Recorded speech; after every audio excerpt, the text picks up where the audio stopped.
Mga kababayan, ngayong araw po ng Biyernes, July 3 na po 2026, meron po tayong pinaka-latest na weather update sa lagay ho ng ating panahon. Pero bago ho natin simulan, huwag niyo po munang kakalimutan na i-like, i-share at i-subscribe po ang ating YouTube channel. Maraming salamat po. Kamusta na ho? Ngayon po ay minomonitor natin ang mas malakas na bagyo na nasa silangang bahagi ng ating bansa na inaasahan pong magla-landfall sa Guam bilang isang ganap po na super typhoon category na bagyo. Sa pinaka-latest po na pagtatala, ito pong may international name na malakas na bagyong Bobby, or kapag ka nasa loob ng ating paray, tatawagin pong bagyong Inday, ay nasa Guam na po. At ito ay lalakas po sa pagiging super typhoon category. Tinataglay po nito ang hangin ngayon na 165 km per hour. Pagkatapos po nitong dumaan sa bansang Guam, ay papasok naman po ito sa ating Philippine Area of Responsibility.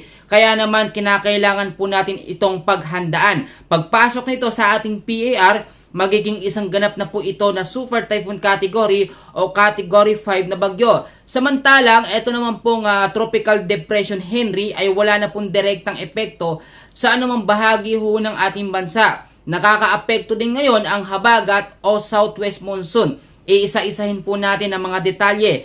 Pati na rin po ang dapat gawing paghahanda sa paparating po na malakas na bagyo sa mga susunod po na mga araw. Ngayon, alamin muna natin yung tinatawag po natin na forecast weather condition, and then isusunod natin ang tropical cyclone threat potential. Pagkatapos, imamonitor natin itong paparating po na malakas na bagyo. Sa pinaka-latest na update po ng Pag-asa sa forecast weather condition sa area po ng Palawan, asahan ho natin ngayong hapon po ng Biyernes ang cloudy skies with scattered rains and thunderstorms dahil po yan sa southwest monsoon o hanging habagat. Patuloy ang epekto ng habagat at inaasahan pagpasok po ng banta ng bagyong Inday, mas lalakas pa po ang habagat o southwest monsoon. Sa area naman po ng Zamboanga Peninsula, Basilan, Tawi-Tawi sa may Antique, kasama po ang Occidental Mindoro, ay patuloy din po makakaranas ng partly cloudy to cloudy skies with isolated rain showers or thunderstorms dahil po sa habagat o southwest monsoon. Kaya mag-ingat po sa banta ng mga pagbabaha sa low-lying areas at landslide po sa mga landslide prone area. Diyan naman po sa parting Bicol region, sa Eastern Visayas, sa Caraga at Quezon ay apektado naman po ngayon ng easterlies o yung maalinsang hangin na nanggagaling sa karagatang Pasipiko. Pansamantala lamang ang epekto ng easterlies. Pagpasok po o paglapit ng banta ng mas malakas na bagyong tatawagin bagyong Inday, mawawala na ang epekto ng easterlies o maalinsangang hangin. Sa parte naman po ng Metro Manila, nalalabing bahagi ng Luzon, Visayas at Mindanao ay mag-ingat naman po sa banta ng mga localized thunderstorms, and usually pag localized thunderstorms, tuwing hapon yan at sa gabi. May dalawang kategorya, may mahinang thunderstorms at meron namang severe o malabagyong tindi ng localized thunderstorm. Ngayon po mga kababayan, i-monitor natin mabuti. Kung makikita nyo sa ating monitoring screen, meron tayo dyang illustration sa paglapit po ng banta ng malakas na bagyo. Actually, ito po ay nasa pagiging super typhoon category. Kung makikita nyo, naglabas ho ang Pag-asa na tinatawag natin na tropical cyclone threat potential. Nakapost po dyan sa ating illustration ho. Ito ho, sa pagitan ho ito ng July 2, kahapon yan sinimulan.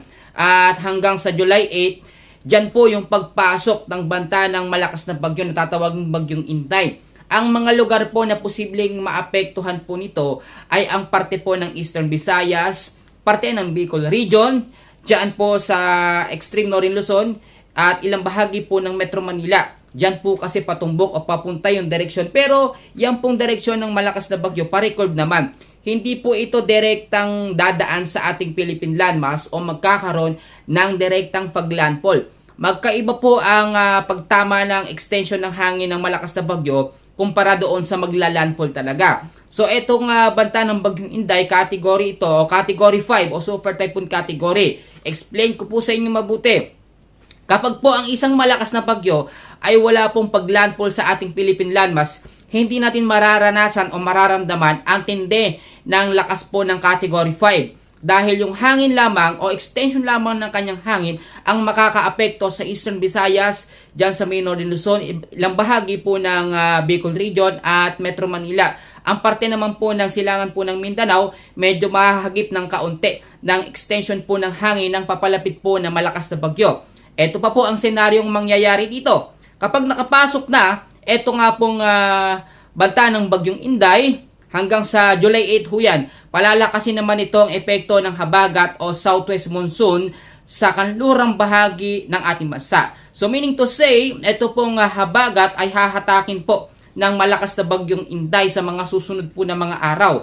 Kaya naman po ngayon, nakikita na natin ang epekto sa lugar po, no, sa bansang Guam. No? And then, pagkatapos ng daanan ng Guam, susunod naman po ang ating bansang Pilipinas. Pero sa ating Philippine Area of Responsibility o sa PAR, wala po yung direktang paglandfall. Kaya kinakailangan po nating mag-ingat at maging alerto. Marami nagtatanong kung meron bang magiging kasunod. Ito actually, naglabas po talaga ang pag-asa ng tropical cyclone threat potential. And then, ngayong July po kasi, no, nasa 2 hanggang sa 4 na bagyo po ang namomonitor na papasok po sa ating Philippine Area of Responsibility. At yung mga bagyo na yun, meron na po actually mga pangalan. Ito pong malakas na bagyo na Category 5, no, na paparating po sa mga susunod na mga araw ay tatawagin bagyong Inday. And then susunod yung banta ng bagyong Josie, Quiapo at Luis. 2 hanggang sa 4 na bagyo ang namomonitor natin. Pero hindi po lahat ng mga bagyo na yan mga super typhoon o sobrang mga malalakas. Yung super typhoon, ito po yung mauna, yung Inday. Bagyong Inday ho yan, no? At yung mga susunod, hindi pa nakakategorize kung magiging malakas o magiging super typhoon. Ito po, no, ang ating paliwanag dyan. Karaniwan po, no, kapag ganitong July, yung mga bagyo po nagre-record, no, o hindi po talaga direct dumadaan sa ating Philippine landmass o sa ating kalupaan. Pero yung naunang bagyong Henry, yan po kasi sa talagang LPA muna siyang naglandfall and then doon na siya na-develop. Ito naman po susunod, tulad na aking sinabi, hindi talaga karaniwan nagre-record. Puro pa-record po ang direksyon ng mga bagyong mga susunod na mabubuo. Kaya pagkatapos po ng bagyong Inday, yung mga susunod po na banta ng bagyo, magre-record din po yan. No? So hindi yan direktang magla-landfall, bagkos lilihis po ang direksyon. Kaya kinakailangan po nating mag-ingat, especially kapag lumapit na po, no, itong banta ng bagyong Inday sa mga susunod po na mga araw, madadaanan po nito ang Eastern Visayas, Northern Luzon, Central Luzon, Bicol Region, ang Calabarzon. Kaya kinakailangan po natin mag-ingat. Ngayon, explain ko naman sa inyo mabuti. Kasi ang bagyo ho ay may iba't ibang kategorya. Hindi po kasi pagka sinabi natin bagyo, ganito na agad ang lakas. May iba't ibang kategory ho yan na dapat po nating maunawaan at malaman. Unahin muna natin ang mahihinang kategorya ng bagyo. Nagsisimula po ang kategorya ng bagyo sa pagiging tropical depression, which is ito po yung category 1. Merong lakas ng hangin na 39 hanggang 62 kilometers per hour. Pag category 2 naman, yan ipasok sa pagiging tropical storm, which is mayroong lakas ng hangin na 63 to 88 kilometers per hour. Ang mga direktang lugar na apektado naman yan ay tataas sa wind signal number 2. Pagka category 3, severe tropical storm, 89 to 117 kilometers per hour. Pag typhoon category, 118 hanggang 156 kilometers per hour ang lakas naman ng hangin. Ito yung pinakamalakas, yung category 5, yung tinatawag natin na super typhoon category. Yan po ay nagtataglay ng hangin na 185 kilometers per hour hanggang 200 pataas. Ibig sabihin, ito po yung merong life-threatening na lakas po ng hangin. And then ipapaunawa ko sa inyo, kapag tropical depression, mahina ang hangin pero madaming ulan po ang ibinibigay sa mga direktang lugar na naapektuhan po ng pinakagitna nito. Ito naman pong tropical depression, meron niyang tubig o dami ng ulan na minsan umaabot po sa 50 to 100 millimeters po sa mga direktang lugar na naaapektuhan nito. Ang super typhoon naman, sobrang malakas pong hangin na talagang kaya pong magpatumba ng mga puno, magpangat ng mga bubong natin kung hindi matibay. Pero kakaunti ho ang mga ulan na ibinibigay nito sa mga direktang lugar po na naaapektuhan nito. Explain ko mabuti para maunawaan ng mga kababayan natin. Pag pumasok na sa ating PAR, ito pong banta ng malakas na bagyong tatawagin bagyong Inday, etong habagat sa kanlurang bahagi ng ating bansa ay kanya pong hahatakin. So ang mangyayari dito, magkakaroon po tayo ng double na epekto po. Etong habagat dyan sa kanlurang bahagi ng ating bansa, kahit hindi maaabot ng paparating na bagyo o ng extension ng kanyang hangin, ay patuloy pong makakaranas ng mga heavy rainfall warning dahil yan po ay magiging enhanced habagat dahil po sa banta ng paparating po na bagyo. Kaya nga po ang sinasabi ko, pag ganito po meron tayong mga malalakas po na bagyo, kinakailangan po talaga na mag-ingat tayo at maging alerto po sa mga posibilidad na pwede pong mangyari. Bigyan ko muna kayo ng mga paalala mga kababayan, lalo na yung mga senior natin, mga nanay and tatay na lagi po nagko-comment at nakasubaybay po sa atin. Maraming salamat po. Bigyan ko muna kayo ng paalala and then isummarize natin yung mga dapat malaman ng iba pang mga kababayan natin sa lagay ho ng ating panahon. Unang-una, dahil meron po tayong paparating na malakas na bagyo, nakita naman natin sa screen, nasa Guam na ho yan and then susunod na sa atin namang Philippine Area of Responsibility. Ganito po, kapag ka nasa 2 hanggang 3 araw bago po tumama o bago po pumasok ang bagyo, kinakailangan po yung mga bahay ho na merong mga punong malapit o mga kawayan, kinakailangan putulin natin o i-trim. Once kasi na maapektuhan yan ng mga malalakas ho na hangin, ay may mga chance yun tumama o bumagsak po sa ating mga bubong. Delikado ho yun, kaya ngayon po, yung mga paalala ko, tandaan nyo ho ninyo. Ngayon naman, yung mga bubong na alam yung delikado o mahina ang pundasyon ng mga pako, kinakailangan lagyan ng pabigat o itali. Once kasi na malapitan niya ng mga malalakas na hangin, ngayon ito yung super typhoon category yung paparating, di ba? Sinasabi ko, dapat lagyan ng pabigat para safety po, hindi iaangat po ng hangin. Gayun din yung mga gamit natin, kung meron naman pong second floor yung mga bahay, kung wala naman, doon sa safe na lugar na kapag nagkaroon ng pagbabaha, hindi po maaabot ng tubig, Dapat po i-secure natin yung mga importante, lalo na yung mga dokumento. Ganun din, i-unplug natin yung mga appliances na laging nakasaksak para safe lang tayo. Kasi ang mga pagbabaha ho kasi minsan, unpredictable po talaga yan. Hindi natin malalaman. Minsan natutulog tayo, biglang bumuhos ang malakas na ulan. Hindi natin na mapansin, umaapaw na yung tubig, lalo na po sa mga low-lying areas, dyan sa Metro Manila, sa Visayas at sa Mindanao. Yung mga paalala, makakatulong po talaga sa bawat isa. At eto naman yung mga dapat nating gawin. Dahil nga po mayroong banta ng malakas na bagyong paparating, kinakailangan meron tayong emergency kit o tinatawag din na go bags. Ang laman ho niyan, meron tubig, pagkain, gamot, ilaw, yung mga cash. Dapat meron din tayong cash kasi pag gano'n na nangyari talaga, magsasarado ang mga store, ang mga ATM machine, mga mall. Kaya dapat meron naka-ready na cash kahit magkano lang po.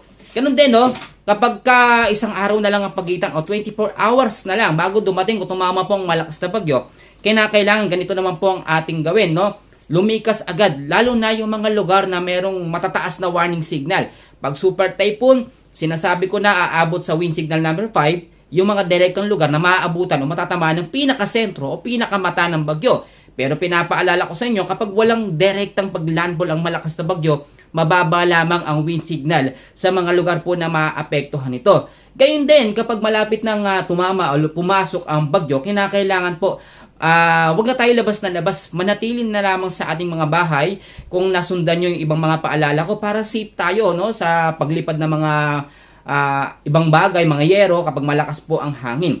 Patayin ng main gas at wag na labas ng labas, lalo na yung mga nakatira sa malalapit sa ilog, sa mga karagatan, wag na mag-swimming. Ito po, the best itong ibibigay ko sa inyo ng mga paalala. Ito po, yung mga low-lying area sa Metro Manila, linisin po natin yung mga basura, yung mga nakapaligid sa harap, sa kaliwat kanan, mga plastic. Yan kasi yung pinagmumulan minsan ng mga biglaan pong pagbabaha. Ito, pinaka-importante sa lahat. Kinakailangan po ipanalangin natin sa Panginoon na ito pong paparating na malakas na bagyong tatawagin bagyong Inday o Super Typhoon Inday ay mag-record pa ng mas malayo, kasi magre-record nga yan, pero yung extension ng kanyang hangin dadampi naman sa ilang bahagi ho ng ating bansa.